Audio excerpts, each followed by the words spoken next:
Hello and welcome back to Snack Play Love, where today we are reviewing, well, originally we were going to be looking at some of the stuff I picked up at the Board Game Expo in Birmingham recently, but as one of those things was coronavirus, I haven't really got round to looking at them yet. But my local game store, at least one of the many ones in Birmingham, UK, ManaLeak, when I told them I couldn't go into the store to pick it up because I was ill, they sent it to me, costing them £5 of postage. So this video is inadvertently sponsored by ManaLeak. I will probably put a link in the description. They're the ones we used to do the Friday Night Magics for on Arena. So they've been good for us. I thought that was in German for a second then. Right. So these are some singles I've ordered. Plus I think they threw in some extras because, like, they're nice people. So we can look at those afterwards. But the main event, apart from the box for the cats, is a Commander Legends Battle for Baldur's Gate bundle. Now, this is the first bundle I've ever bought.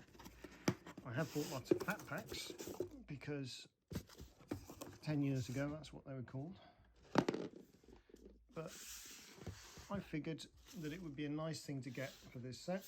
It'd be something fun to pick up. Let's see what the zoom looks like. A bit close, but never mind. And yeah, you know, it comes with good art. That's Mince and Boo from the game that I've never played because I played Neverwinter Nights, not Baldur's Gate. I also played all the Dragonlance games, which hopefully they're going to get around to doing stuff with. Here is what's inside. Some stuff we're going to look at in a second. There's some shiny bits on it as well. Because they've realised that people care about the environment even if they don't. It is now cardboard sealed, which is good because they used to be plastic, which I can recycle, but most people can't. It depends on your local council or supermarket or whatever. Interesting to see what size these are compared to the other one. I will jump cut the video at various points, I am sure. Oh. Ah yes, the oversized things. I did hear about those. So now have an empty box.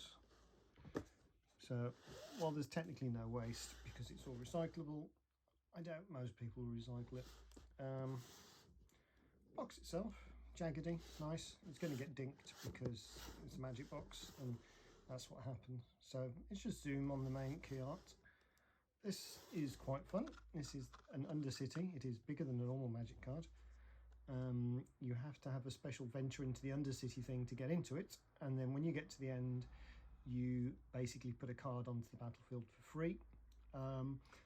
In the pre-release that I won, haha, I had the card that allowed you to do each room twice as my background. Well, no, it was actually my deck, it wasn't my background. So I frequently got to do Throne of the Dead 3 twice, which put some huge things onto the battlefield, which, because of the way my deck was basically mono blue flyers, always were giant flyers, and that's how I won pretty much all the games. I did manage to double trap, which was good. That won me the final, but yeah, it was good fun. I do like these giant magic cards. I have got the sleeves for them as well because I have the Plane Chase. Here is a weird little bit of paper. Yeah, it's Ralph Horsley as well. I got some of his stuff from the... Oh, it's an upside down beholder from the Board Game Expo as well. Hey, I almost bought his art book, but a friend of mine did, so I'm just going to borrow it off her instead. Kind of wish I'd picked it up, but there's no point in both of us having it. I think these things multiply in value when you've got lots and lots of different ones to look at. So, Baldur's Gate information. That's probably relevant if you've played the game. But why I would pick up a Commander Legends thing when I don't really care for Commander that much is there's some exciting cards in this set. Do excuse me drinking tea. I will pause it, but not every 5 minutes. So I figured that it might be fun to pick them up like this instead of in the bundles, which are over here. But I'll show you the prices I paid for all that. I think it's much more cost effective to buy them like that than it is to buy this bundle. These are a bit weird. The ones in the pre-release kits are shiny on both sides, so they're printed on both sides, whereas this is just like dividers and holders and things. The fact that they've put dividers in here, oh, it slides, that's good, is cool. I actually like that. This is a giant, genuine D20. It feels like the Dragon dice, actually, from my youth. It was a big part of the draw for this because the price of the packs to the price of a bundle isn't that different. So getting to throw in a decent sized dice that can go with my Commander things, even though Commander you need 2 of these, is a bit different. So this is the Alt Art Wand of Wonder. You roll the d20, let's see what we get. An 11, that means X is 2. Roll the d20, we did that. Each opponent exiles cards from the top of their library until they exile an instant or sorcery card, then shuffles the rest into the library, and you cast a number of them, either 1, 2 or 3. Without paying the mana cost though, so for 4 mana you get to choose, and it's always an instant or sorcery, so that's not terrible. It's reminiscent of another card whose name I forget that used to be able to mess with and manipulate people's libraries and eat all of their removal, because if you're casting it, they can't. This looks like it's foil and non-foil. When I do the pause, I'll open that because with my hands it might take a while. Oh, we've got some instructions. Attacking and blocking, what are those? Popular Magic formats. Well, at least they've got draft on there still. It's not going to be long before they start forgetting about that. But Pelucranos Unchained, it's a very weird one to use as the example. And yeah, I don't think I'm going to open the booster packs today, so apologies if that's what you're into. But here are some set boosters. I have the 4 that I won at the pre-release. So in theory, we can do a set booster draft where everybody gets 3 packs of this for 4 people, which is a lot more fun than me sitting here and going, oh look, I got some commons. But I do like the box. The box is a big part of the appeal, as well as the funny little cards, which I will eventually get around to doing. And you know, I might put them all on the stream, but it's probably more exciting to have a look at what I actually ordered and what's in the funny little lamb bundle. Cut. Welcome to the future. I actually filmed this at the end, but I'm sticking it in the middle because I forgot to look at these on camera. So the foil lands are just fairly basic foiling, but the art's quite pretty. But underneath you have adventure prompts. So you have 4 different arts, which is quite nice in foil. You arrive at Baldur's Gate with instructions to head straight to the heart of the rumour mill, the bakery. Are there any artists? Oh yeah, Titus. I've got Titus on my wall at work. His stuff looks very good, blown up. Ooh, that's shimmering and nice. And my original plan was to turn these into a draft set of lands. The foils anyway. I don't mind you. Don't know whether we'd have enough. We need probably about 12 of each. Although I'm sure somebody's selling packs of these lands. I don't think I'd actually want to pay money for more basics because I kind of have a lot of basics.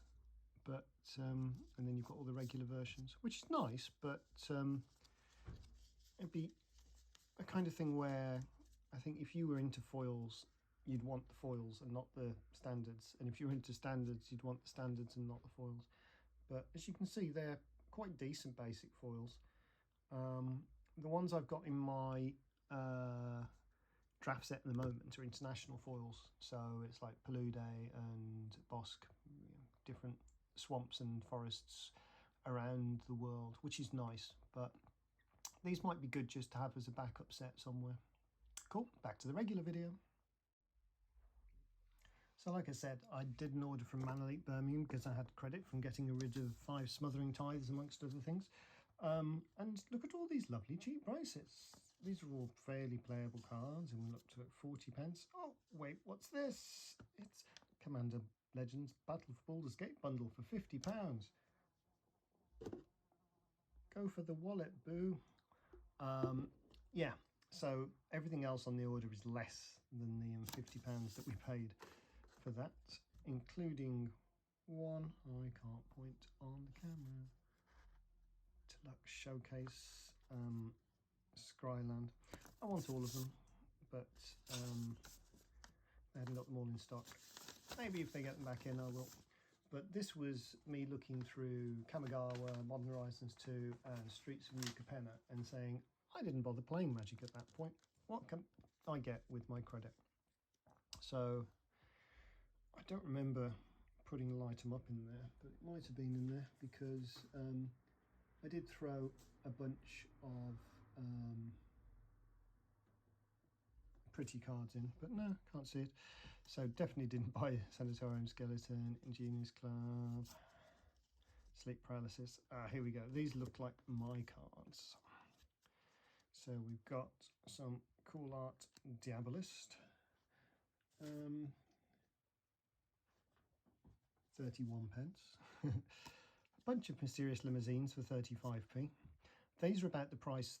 Well, no, actually, they're slightly less. But these, I paid about 70p each for 4 Smothering Tithes at about this point in that card's life. And that turned out to be a very good bargain. I never actually played any of them.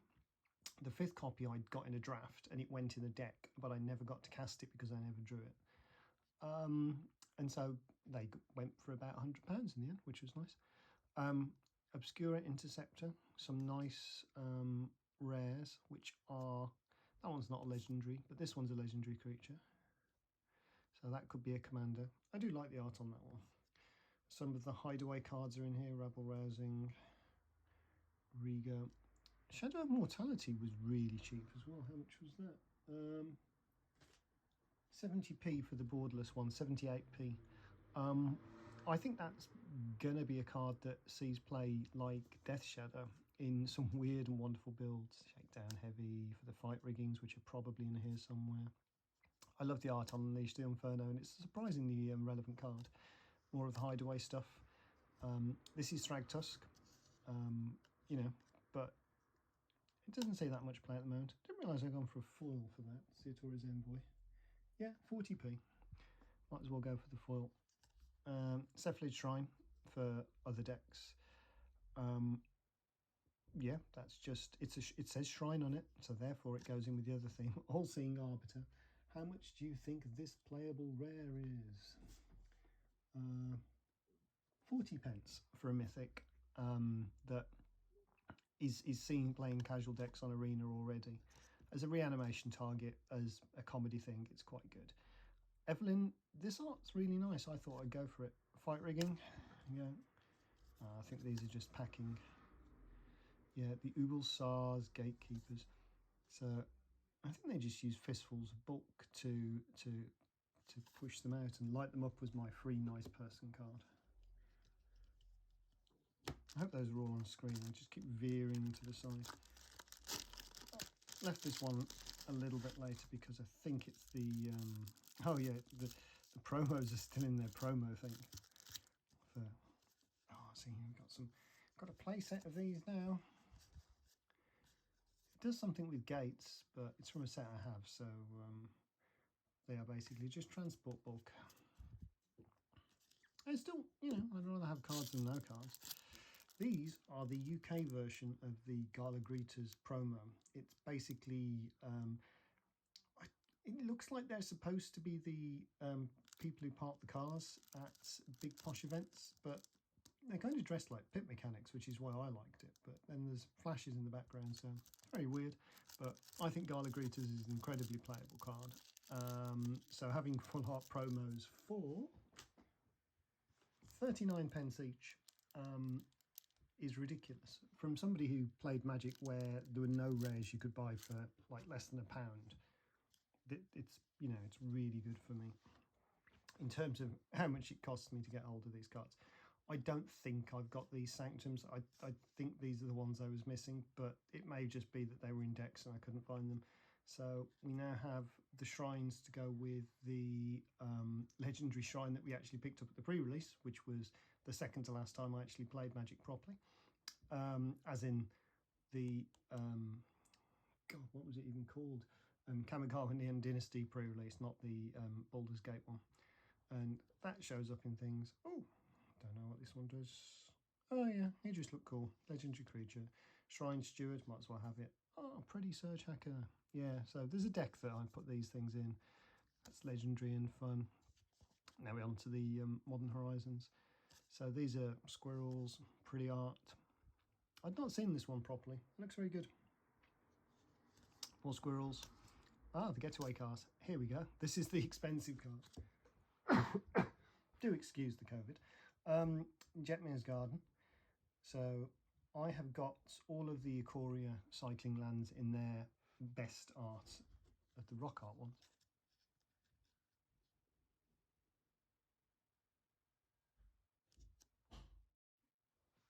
I paused it that time because I thought I could hear somebody coming, but I was going to show you the rock art versions, but they're upstairs.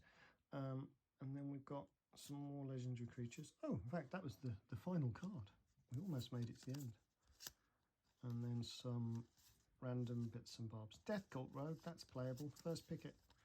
So, yeah, well, I hope that was at least vaguely interesting into the workings of my brain in terms of what I've picked up and how much things cost in other countries.